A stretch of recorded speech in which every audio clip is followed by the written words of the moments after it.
Ekinci mikrofon. Sadır balam, sana geldim balam. Aynen.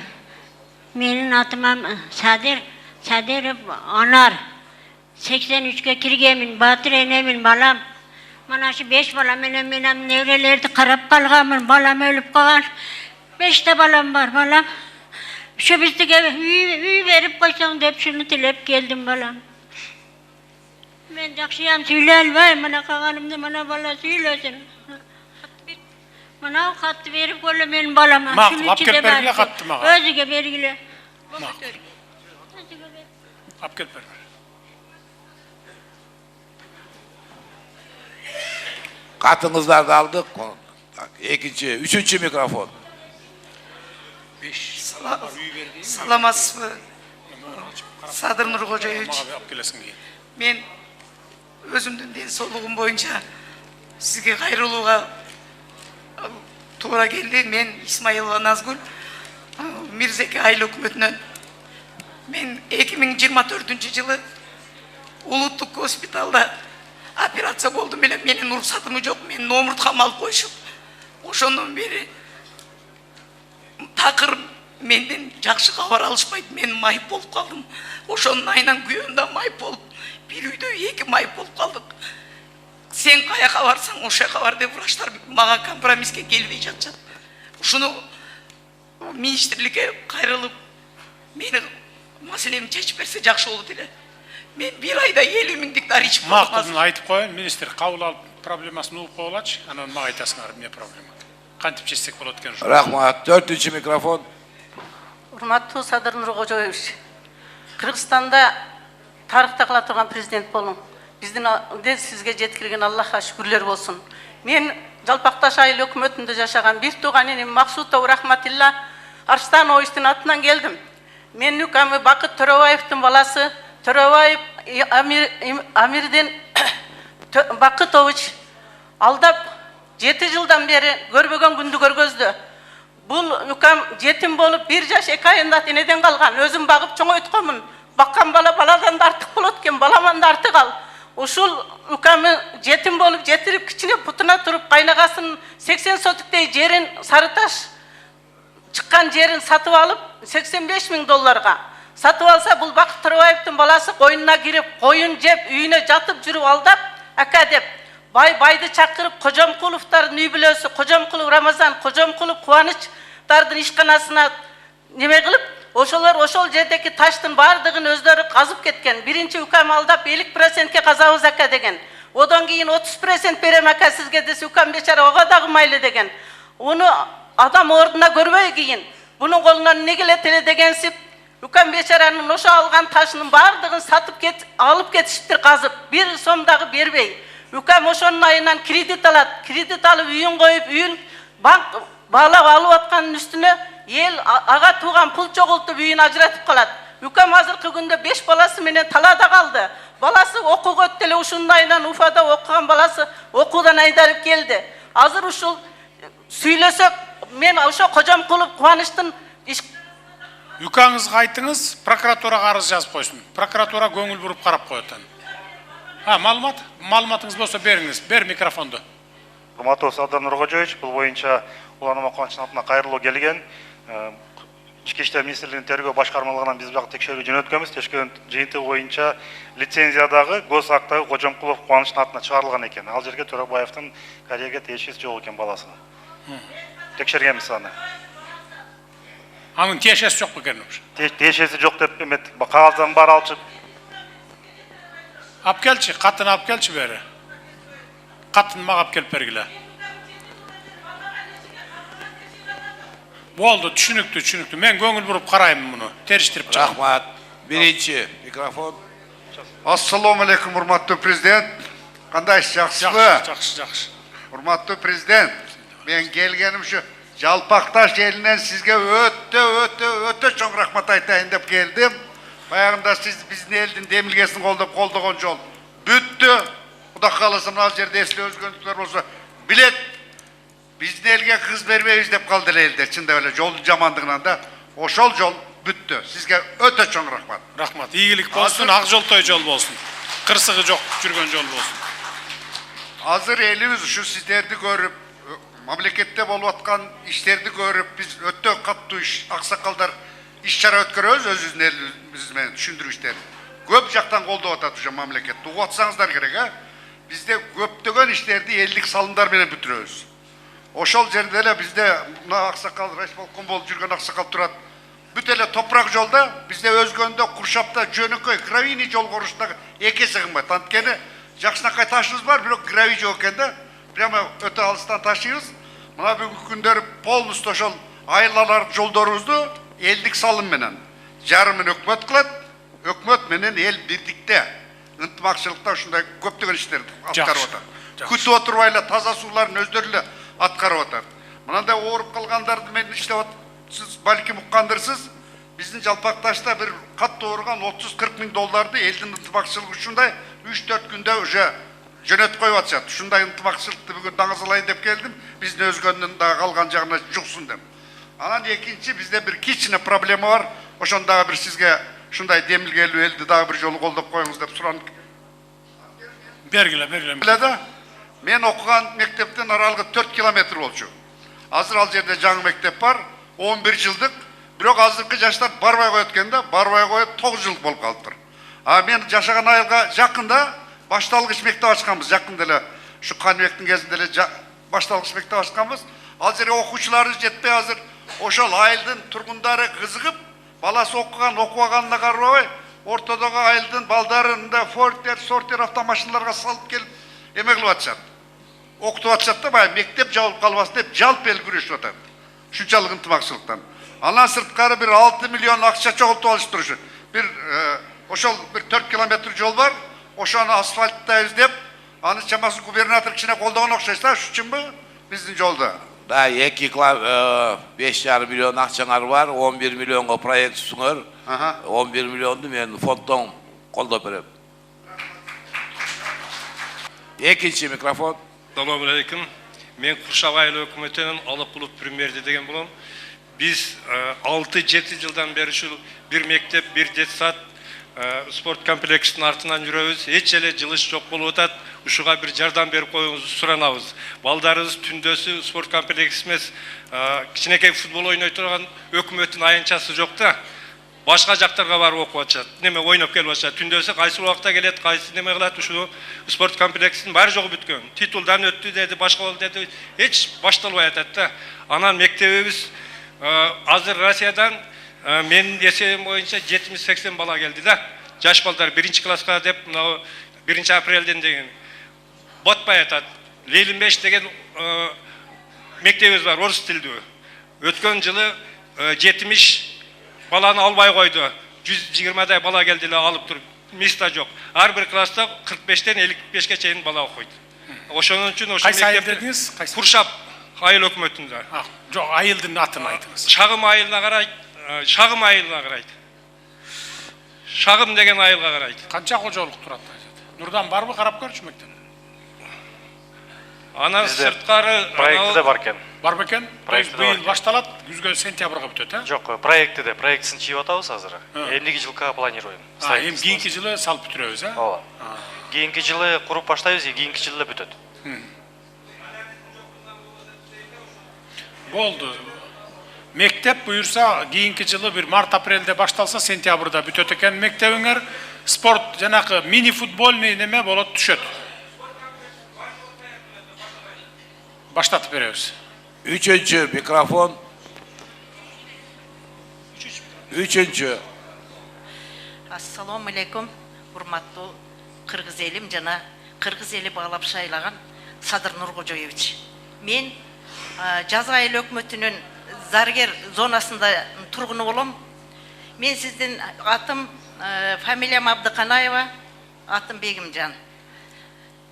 Жаза айыл өкмөтүнүн депутатымын, ардагер мугалим жана батыр энемин. Мен сизден суранат элем, ушу Заргер зонасында бир дагы ишкана жок. Биздин элибиз мал чарбачылык менен жумуш аткарышат. Бизде койлор көп. Мисалы үчүн азыркы биздин Өзгөн районунда жалпы эле койлорубуздун жүнү талаада өрттөлүп жатат. Биз өзүбүздүн ушул заргер зонасына ошондой ишкана ачып берсеңиздер, жана ошолорду иштете турган аппараттардан алып берүүгө жардам берсеңиз. Бизге айыл өкмөт жана аким колдоп атат. Биз аялдар өз колубуз менен шырдак, кийиз, ошого окшогон кийиз иштерин жасап жатабыз. Бирок жеткиликтүү эмес. Биздин өзүбүздүн ишканабыз жок. Ар жерде мурунку өкмөттүн конторасында азырынча иштеп жатабыз. Азыр айыл өкмөт жер берем деп атат. Ошого жараша бизге жанагы жүн иштете турган аппараттарды алып ошол жерде кичинекей ишкана куруп бериңизди суранат элем. Себеби аялдар үйдө зордук, зомбулукка абдан бөгөт коет элек. Себеби алар дагы иш менен камсыз болсо, үйдө зордук, зомбулукту кыскартат элек. Андан кийин тоолуу райондордо неме жок, садиктер жок, себеби жер жок деген неме бар. Мурунку жана мамлекеттин жерлери мамлекетке кайтарылсын. Түшүнүктүү, ишкана боюнча мындан бир 4 жыл, 3 жыл мурун тапшырма берип, Бакыт Төрөбаев иш баштады эле. Азыр жанакы кыргыз койлордун жүндөрүн өрттөй атчу эмес белек. Көлдө, нарында, биякта алайда алабы чаткалда деле. Ошолорду жыйнап, азыр бүгүн цех ачылган, тигүү цехи жүрүп атат. Жанагы солдаттардын спальный мешогу, жанагы спальный мешок тигип, азыр экспортко чыгарып атабыз, өзүбүздүн солдаттарды да камсыздап атабыз. Анан бул эже айтып атпайбы, Бегимжан апа, койлордун жүнү өрттөнүп атат деп. Срочно муну колго алгыла, бияктан дагы топ-топ упаковать этип туруп, тиги фабрикага жеткирип берип тургандай болгула да. Жарайт. Жүндөр өрттөлбөш үчүн ошо фабрика курдурганбыз Бишкекке. Азыр иштеп атат ошол. Эмне чыгарат эле спальный спальный мешоктон башка. Андан бөлөк Садыр Кожоевич кошуп кетчү нерсе асыл тери деп сиздин тапшырмаңыз боюнча тери боюнча заводдун кече курулум немесин баштаганбыз. Алда быйыл күзгө бүтөт. Күздөн баштап терилерин баарын чогултабыз. Терилерди республика боюнча жыйнай баштайбыз. Тери заводун курдуруп атабыз. Анткени терилерди дагы ыргытып, туалетке салып салган фактылар бар да көп. Ошон үчүн биз аны ыргытпас үчүн ошо өзүбүздөн терини иштеп чыгып, кайра жана бут кийим, жана башка сумка ушундай эмелерди иштеп чыгуу боюнча. Качан бүтүп калат фабрика, завод? Күздө бүтөт. Ушул жылы күздө бүтүп калат буюрса, мына. Кичине убакыт керек экен тери боюнча. Жүн боюнча республика боюнча өрттөлбөсүн жүндөр. Жарайт. Жыйнагыла, ошол жака жыйнап туруп, неме кылгыла. Макул. Колдонгула. 4-чү микрофон. Саламатсызбы, урматтуу Садыр Кожоевич. Биз мына Ош областынан Кара Суу районунан келдим, атым Болот. Биз мына аэропорттун жолу азыр модернизациялоо иши жүрүп жатат. Биз абдан кубанычтабыз. Аэропорт чоңоюп атат. Жана кара тизмеден чыкканына байланыштуу авиация каттамдары көбөйгөн үчүн биз аябай кубанычтабыз. Ошонун айланасында биздин жол жабык болуп атат. Биз ошол жолду баягы план иштер боюнча жанагы айылдын аралап өтөбүз, ортосунан өтүп атабыз да. Ошол айылдын бир чекесине жол ачып беребиз деген ойда кайрылып атабыз. Биз губернаторго да кайрылганбыз ушул боюнча да. Карап көргүлө. Карап көргүлө, эгерде мүмкүн болсо ачып бергиле. Эгерде бул жигит айтып аткан. Экинчи маселебиз мына Ала Тоо айланганын бизде улуттар аралыгында 4 улут, 5 улут бар. Ошонун арасында бир мини кичи футбол ойной турган аянтчабыз жок да. Урматтуу Садыр Кожоевич. Ошонун көчөлөр Мөнөк айылы, Кара Суу району Ала Тоо өлөкмөт. Бөлөк айылы? Да. Бөлөк айылы. Мөнөк айылы. Сиздин айылга да жетет кичи футбол аянтчасы. Ошонун негизинде дагы бир маселебиз мына жетебиз. Маршрутка маселеси боюнча студенттер шаарда окуйт көпчүлүгү. Ошол биздин маршрутка шаардын ортосунан кайтат. Ошону узартып, Бийгоосток шарчасына чейин узартып беришиңизди суранат элек. Хорошо, макул. Акыркы маселебиз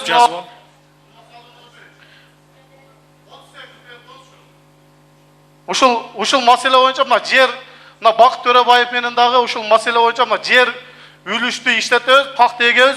Баягы бирде жамгыр алып, сел жүрүп, катты долон болуп кеткен үчүн биздин пакта эгиндерибизди жамгыр алып, сел жүрүп кеткен. Ошого кайрылсак, силер дейт жерге баягы камсыздандыруу кылбапсыздар. Ошон үчүн сиздерге эч нерсе төлөнбөйт деп койгон. Ошон үчүн азыр дыйкандардын барды пакта эккенден качып, азыр эчтемке эге албай жүрөт. Ошондо бир маселесин карап берсеңиздер.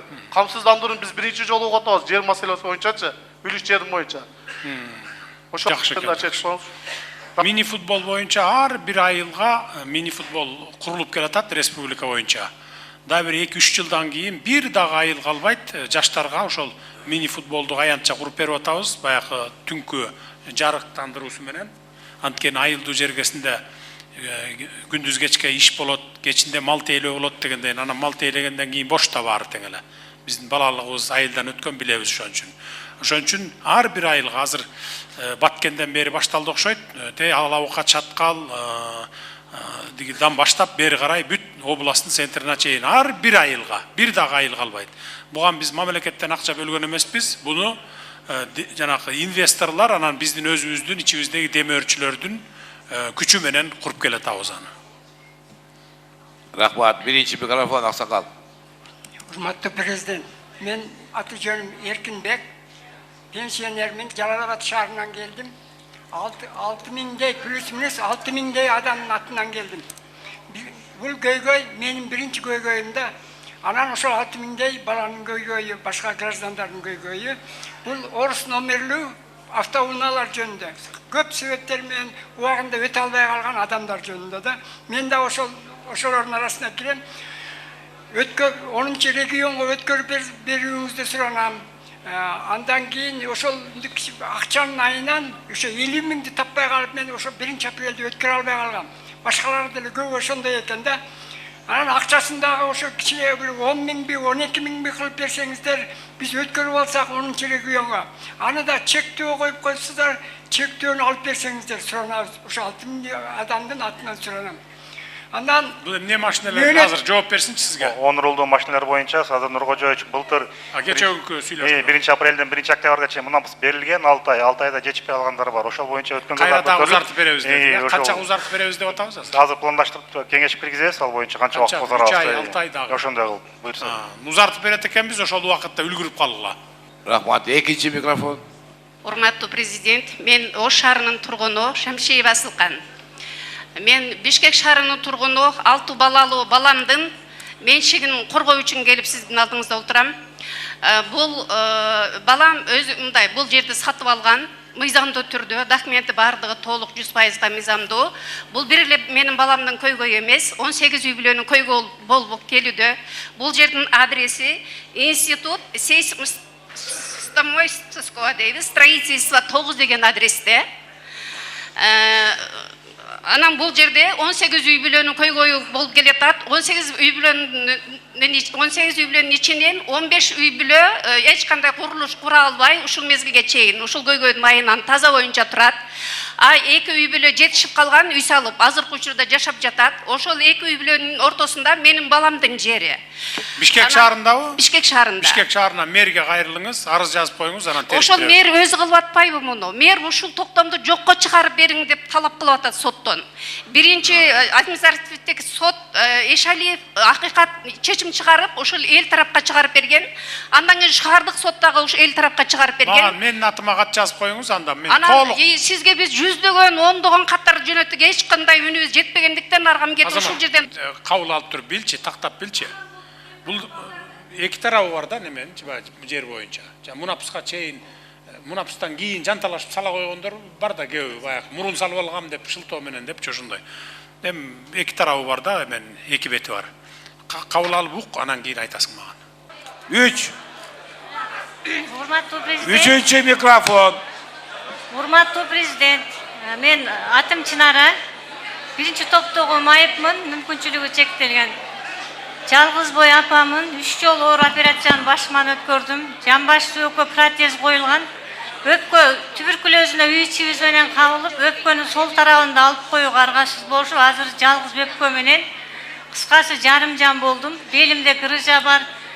2010-жылы жолдошум каза болгон, артында 3 бала калды. Сизден суранайын дегеним, мага жардам бериңиз. Үйүм жок, барбаган жерим калбады. Сиз акыркы үмүтүм болдуңуз.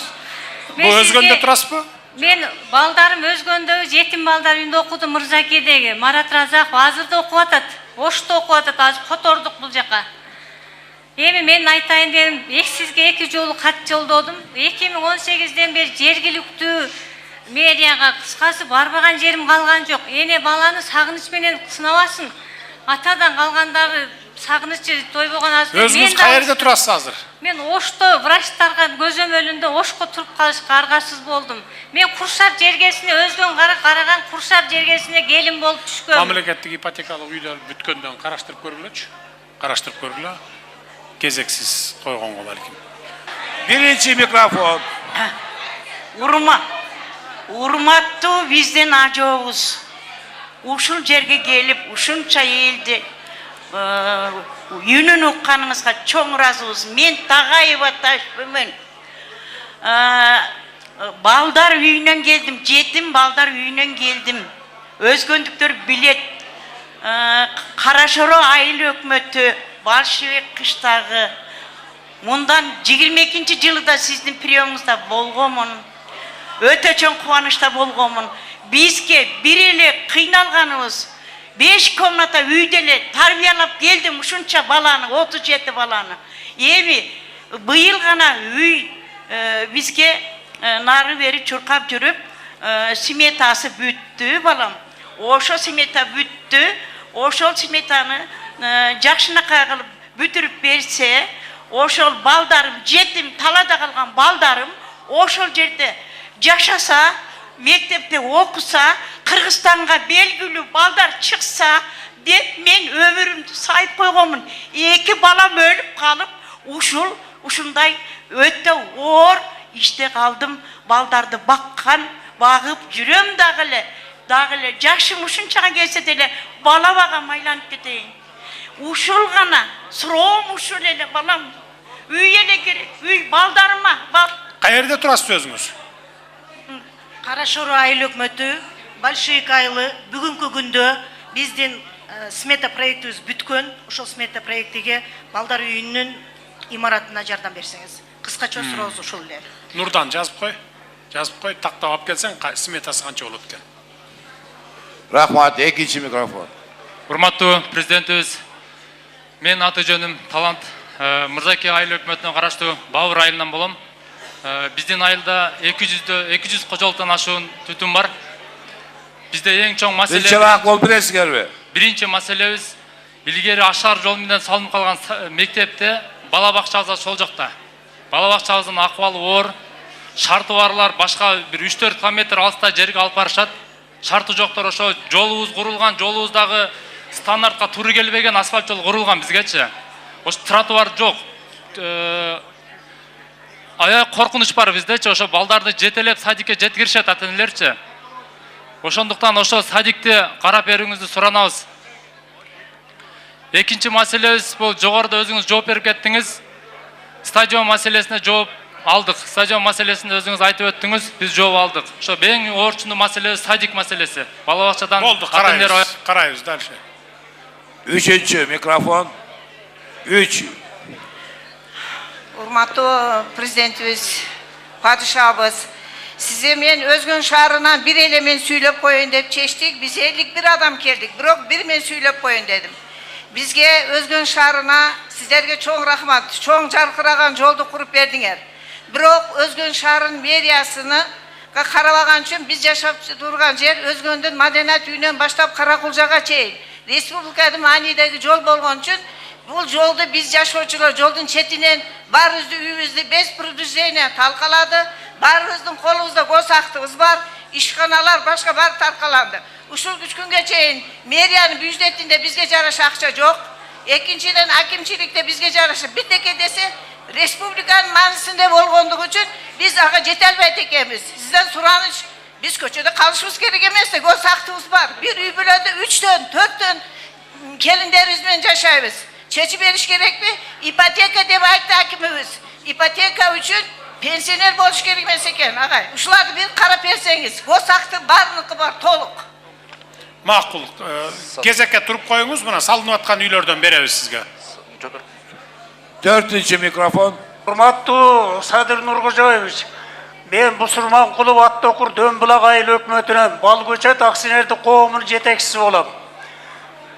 Мен акционердик коом 1995-жылы түзүлүп, ошол кездеги бардык документтердин негизинде 100% акция бардык фонд эмесин сатып алынган. 2021-жылга чейин иштедик. Кудайга шүгүр. 21ден баштап эми сизди айта албайм, сиз келгенден кийин ошо сиздин тегереңиздеги бийликтеги азыр өзүңүз айткандай Курманкул Зулушев баштаган команда ирейдирлик жол менен bizdeki eğilegen mülktü жерlerдің бардығын бүгінгі күнде командасы менен басып алған. Аны Кайсы жердейсиz? Кайсы айылда? Балкөче таксиерди коому Дөмбулак айылы. Канча гектар жери менен? 40 гектар көп жылдык бак, андан тышкары курулуштар, бүт ошол мурунку эмелер ээлеген жерлер. Жазып алдыңызбы? Жазып алыңыз, тактап барын, тактап жазып алыңыз. Эгер бир эле киши басып алганы чын болсо, анда эсептешебиз. Түшүнүп жарайт. Түшүнүктүү болду, кийинки микрофонго. Birinci mikrofon Ece. Ece. Birinci mikrofon. Kuş gelipsiz, elдің президенті. Мен Өзгөн район Мурзакай өкмөтүдөгү кол өнөрчүлүк кооперативи кадычадан жетекчи болуп иштеймин. Ошто Мураста иштегенмин, начальник национальный секте.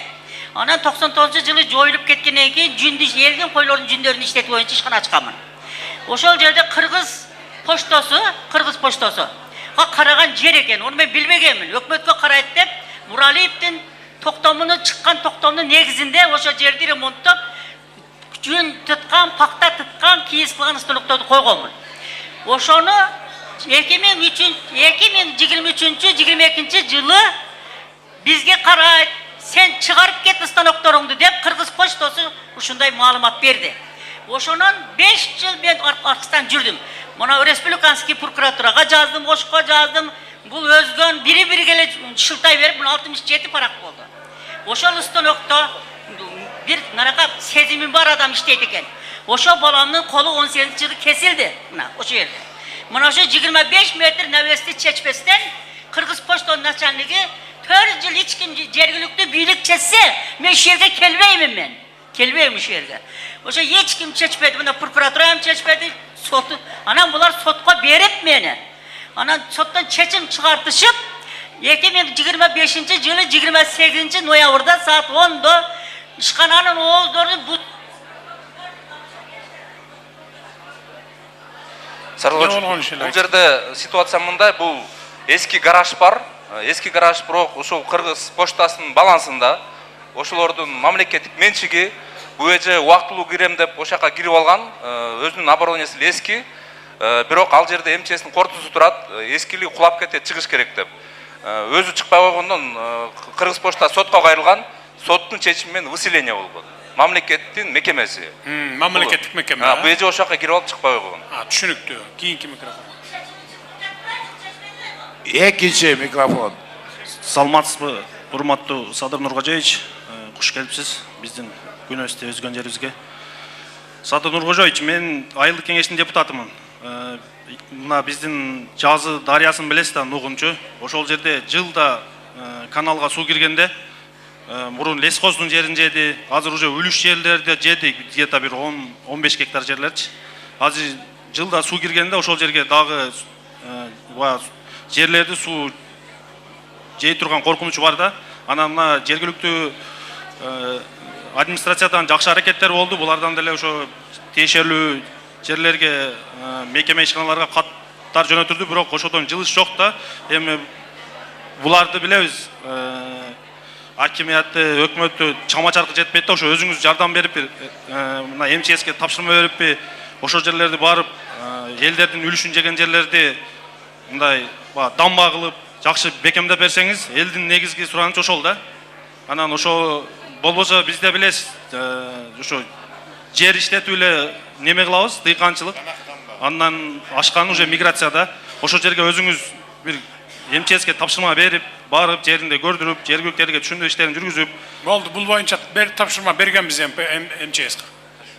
Рахмат, үчүнчү микрофон. Сүрөй бериңиз микрофон, үчүнчү микрофон. Үчүнчү. Ассаламу алейкум, урматтуу Садыр Нуркожоевич, Өзгөн районуна куш келипсиз биринчиден. Мен атым Сагындык, фамилиям Чолпонбай уулу, Саламайыл айлы өкмөттүн жергиликтүү кеңештин төрагасы. Сизге 3 маселе менен келдик эле. Biz Salamerg айлы өкмөтүнө караштуу, жалпысынан 12123 калк жашайт, 9 айылда турат. Биздин айлы өкмөттө бир дагы спорттук комплекс жок. Быйыл биз өкмөттүн баарыбыз кеңешип, өкмөттөн 40 соток жер ажыратып, Кызылчар айылына спорттук комплекс куруу максатында жер ажыратканбыз. Жана сметасы, долбоору мамлекеттик экспертизадан өткөрүлүп, тиешелүү иш кагаздардын баары бүткөн. Ошондуктан бизге комплекске курууга акча каражатын бөлүп берсеңиз, бардык кагаздары, жер аянттарын баарын бөлүп даярдап койгонбуз. Экинчи маселебиз, ошол эле Саламайлык айыл өкмөтүнө караштуу Кызыл Чарбы айылында 271 кожолук 1520 жаран жашайт. Бизде бүгүнкү күнгө чейин мамлекет тарабынан бир дагы мектепке чейинки балдарга садик проблема болуп келет. Жеке адам, жеке ишкердин атынан бүгүнкү күндө садик пайдаланууда, бирок 30 гана окуучуга ылайыкталган. Бүгүнкү күндө биз эсепке алганда 116 бала садикке бара турган мүмкүнчүлүккө жеткен бар жогу жашы. Бүгүнкү күндө биздин жарандар 16-20 километрге чейин техника менен келип балдарын Мырзаке өзгөнгө чейин садикке ташып атат. Эң көйгөйлүү маселебиз садик маселеси. Жери 40 сотик жер бөлүнүп, документтер баары бүткөн. Ошого да көзөмөлгө алып берсеңиз.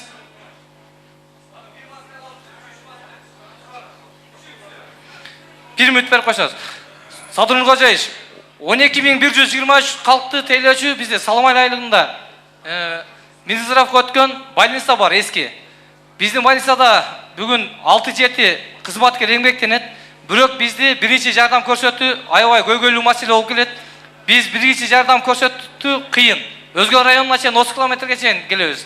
Ошого бизге бир скорый маселесин чечип берсеңиз, сон бир көйгөйлүү маселени чечип берген болот элес. Сураңыз. Келген скорыйлардан бирөөнү бересиңер. 4-нчи микрофон. Кайсылай экен? Урматтуу Садыр Нуркожоевич, сизден өтүнүчүм бар эле. Мен атым Гүлбери. Сизге кат түрүндө гана жазып өтүнүчүм. Бербейгиле бер. Апкелчи Давран катты алып кел бер. 2-нчи микрофон. Саламатсызбы, Садыр Нуркожоевич? Мен Өзгөн районунун Куршап айыл өкмөтүнүн микрофонго жакыныраак сүйлөңүз. Куршап айылынын тургунумун. Фамилиям Бердиева Замира. Мен ушул келгеним себеби менин апам Ош областы, Жалал Абад областы, Баткен областына чейин апардым. Алым жеткен жерге чейин. Бирок азыркы убакта ооруп жатат. Мага сиздин жардамыңыз керек. Өз көзөмөлүңүздө Бишкек шаарына больницага жаткырып, өз көзөмөлүңүзгө алып берсеңиз. Экинчиден, финанс жагынан мага жардам берсеңиз.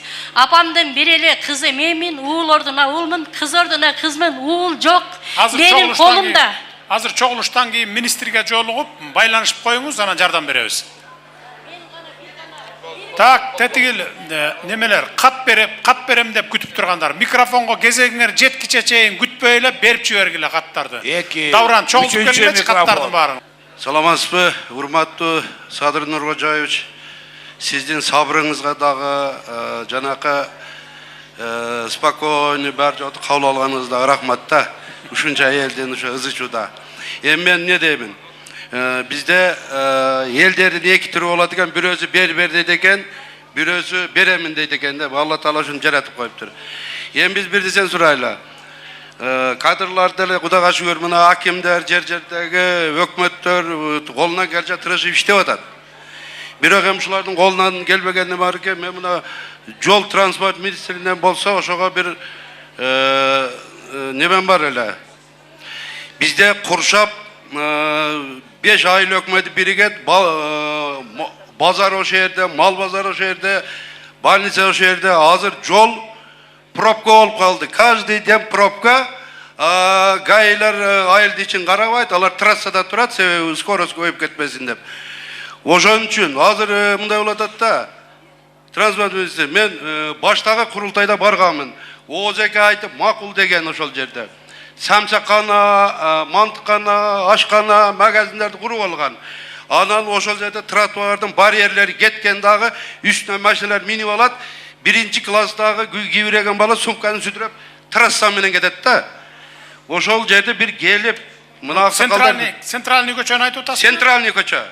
Минтранс карап койгула. Жооп берчи. Бул Садыр жалпы эле республикада центральный жолдун жээктерине жана коммерциялык объектилерге уруксат берип атат. Аны биз берген жокпуз, жергиликтүү бийлик. Жок, тротуар барбы? Тротуар болуш керек да айылдын ичинде, шаардын ичинде. Ошол мисалы тротуар бар болгону менен коммерциялык объект болуп, машиналер токтошонун баары жабылып калып атат. Бул бир эле куршапта эмес. Тротуардын үстүнө чыгып кетип атчабы? Бир эле куршапта эмес, мына тиги өзгөндүн өзүндө башка жерлердин баары ошондой да. Ошон үчүн мындай жерлер бардыгын иретке келтириш керек да. Тротуардын үстүнө чыгып алган коммерциялык комоктор болбош. Мен барайын ошо жерге, ал маселени карап чечебиз. Ошо жергиликтүү бийлик менен кошо чечиле турган маселе да.